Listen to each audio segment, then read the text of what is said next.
go. So this is the old 6.5 liter Detroit turbo diesel. 134,000 miles on a 96 2500.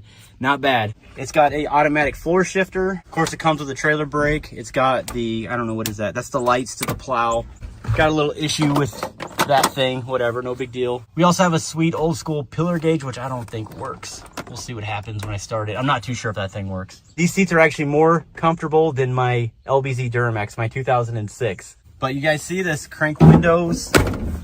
Does have a new fuel tank. I believe he put new. And before we do anything, I'm gonna do a quick diagnostic scan on this truck just to make sure everything's good. I have the XTOOL D7W, awesome scan tool by the way. But this is all built off of Wi-Fi instead of Bluetooth, so I have that connected to the OBD2 port. Maybe it might tell me why it's starting so hard. Let's just see what's going on here.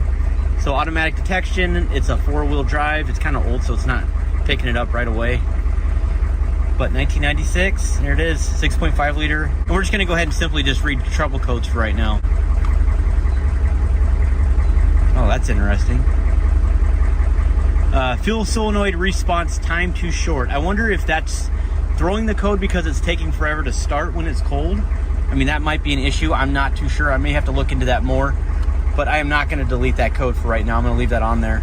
You see, another thing that's really concerning me is the wastegate boost pressure. It's at 14 PSI, and this is at idle. And when I rev it up just a little bit, it may jump up just maybe 1. You see that 15?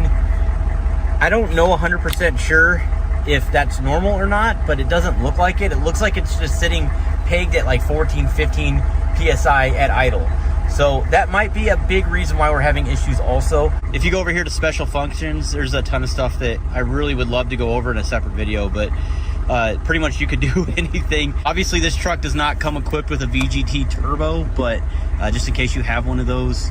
One of my favorite, injector coding, gear learning, EGR relearn, oil reset, the list goes on. That's the biggest concern that I'm having, of course, is that fuel solenoid. I'm gonna check that out.